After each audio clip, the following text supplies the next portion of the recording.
Dulu aku mencintai Erik sangat, hingga rasanya aku siap melakukan apapun asalkan bisa membuat dia tetap bersamaku. Kami berkencan selama 2 tahun dan kemudian menikah. Erik sangat menunjukkan sisi kejantanannya dengan memperlakukanku sebaik yang ia bisa. Aku menghargai setiap usahanya, dan itu membuat aku merasa semakin jatuh cinta pada Erik berulang kali. 18 bulan kemudian, Erik meminta agar kami segera memiliki anak.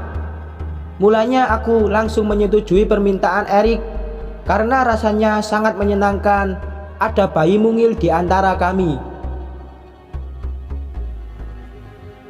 Aku tak begitu menyukai anak kecil, namun demi Erik, aku akan berusaha mengubah persepsiku itu. Tuhan sangat mengabulkan keinginan suamiku itu. Cukup 3 bulan, calon bayi itu sudah menjadi penghuni di tubuhku.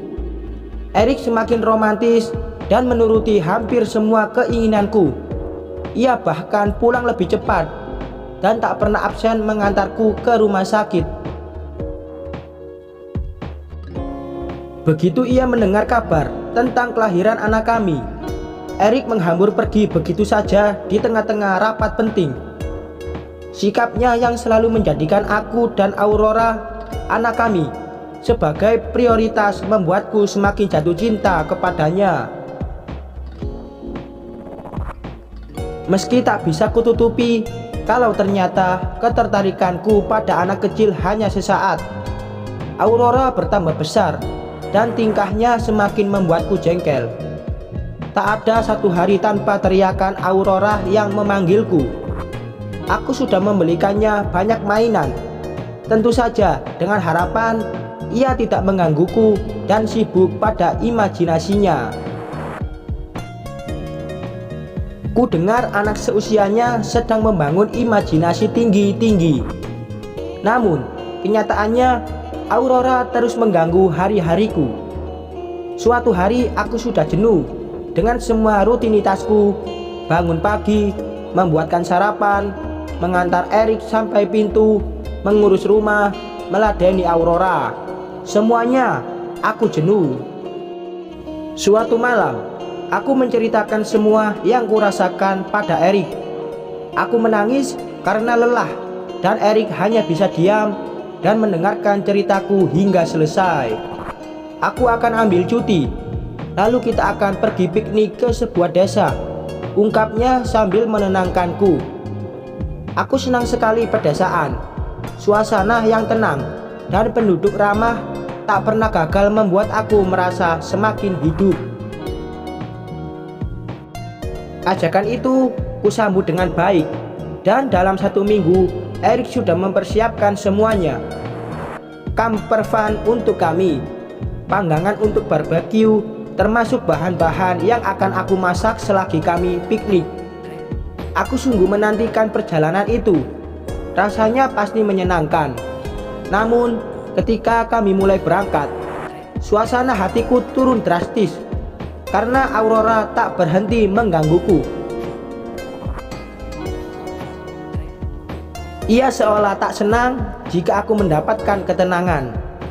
Aku masih harus meladeni semua imajinasinya yang menurutku tidak masuk akal.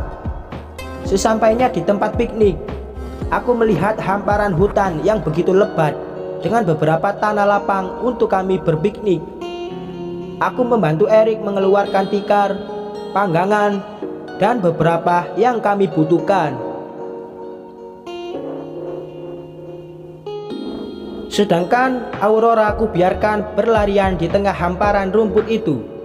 Bersantai sebentar, Erik mulai mengeluarkan bahan-bahan untuk kami barbeque, dan ia berinisiatif melakukan itu agar aku bisa bersantai. Namun, tak beberapa lama, asap hitam mulai mengepul di sekitar kami, dan aku melihat wajah bersalah Erik saat menatapku. Aku mulai jengkel dan merasa Erik hanya membuang-buang persediaan makanan kami. Aduh, bagaimana sih? Kenapa bisa hangus begitu? Teriakku. Mama, lihat deh, masa Barbie aku rambutnya warna merah, ucap Aurora di sela-sela ucapanku. Aurora, bisa tidak sih tidak mengganggu Mama, bentakku. Tak lama anakku terdiam dan tatapanku berpaling pada keluarga yang berpiknik tak jauh dari kami. Prianya begitu tampan dan ia terlihat sibuk memanggang makanan yang nyaris sempurna. Sedangkan istrinya beristirahat dengan tenang, ditikar tanpa diganggu bahkan oleh anak mereka. Aku menatap wanita itu dengan iri lalu bergegas memalingkan wajah karena Aurora hampir mendekati panggangan. Beberapa jam sebelum kepulangan kami ke sebuah villa yang akan ditempati beberapa hari, aku kembali menatap keluarga itu. Andai kami bisa bertukar tempat, gumamku. Apa kamu benar-benar menginginkannya? Tanya seorang wanita yang ternyata berasal dari keluarga yang sedang kuratapi. Tanpa sadar, wanita itu sudah beranjak dan duduk di sampingku.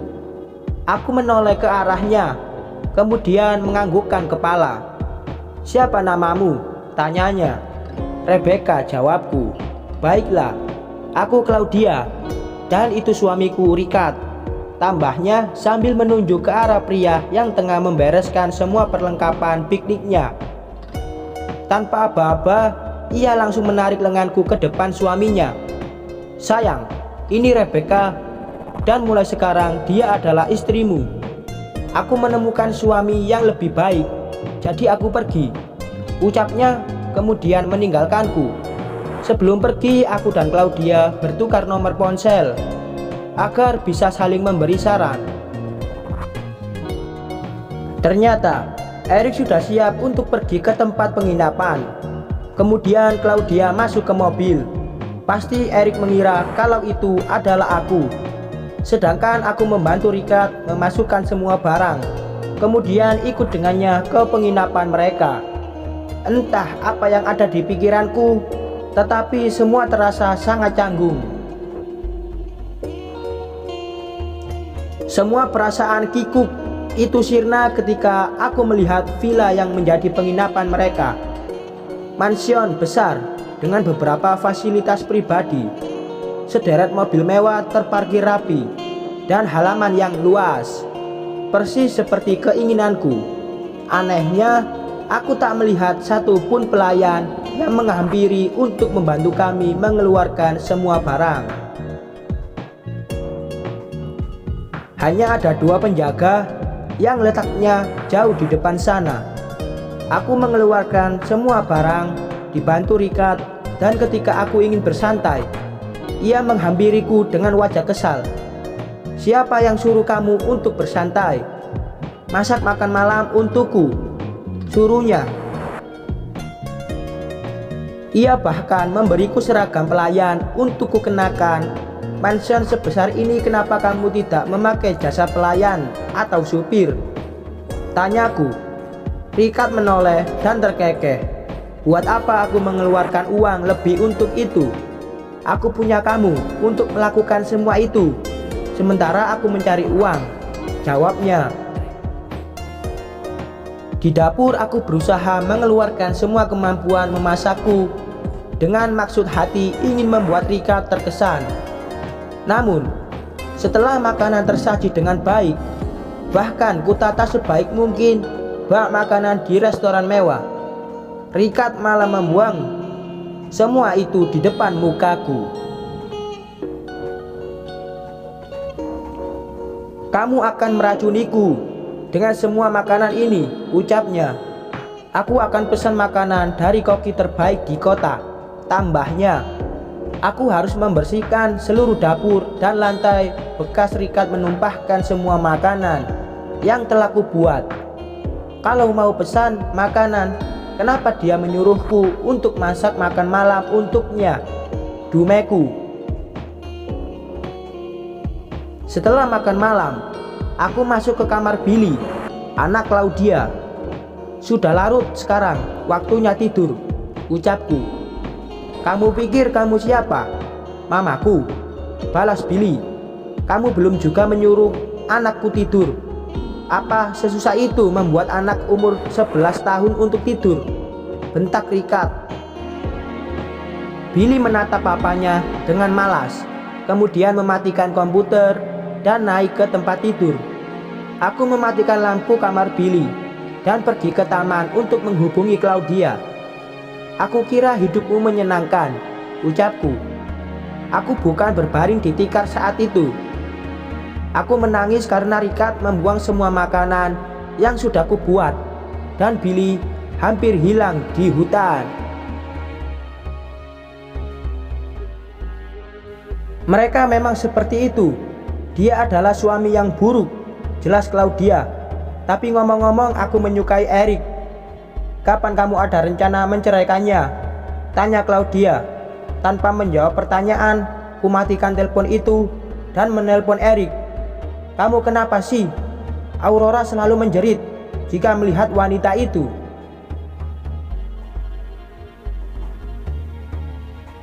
Aurora menginginkan mamanya.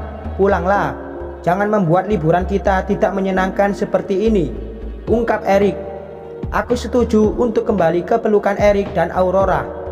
Jadi aku memberikan alamat tempat mansion mewah Richard berada. Keesokan harinya, pagi-pagi sekali Eric, Aurora, dan Claudia berada di depan mansion Richard. Ku kembalikan istrimu. Anakku selalu histeris jika melihat dia, ucap Eric. Istrimu juga ingin meracuniku dengan makanan yang ia buat, balas Richard. Eric tidak lagi menanggapi ucapan Richard, dan tentu saja wajah Claudia berubah masam saat ia harus kembali ke kehidupan lamanya. Aku tak tahu kalau Eric dan Aurora adalah hal terbaik yang pernah ku miliki. Terlebih jika dibandingkan dengan kehidupan Claudia. Tentu, aku akan lebih memilih kehidupanku. Mereka sangat menyayangiku, dan mungkin celoteh Aurora adalah bentuk pengungkapan perasaannya padaku. Sekian.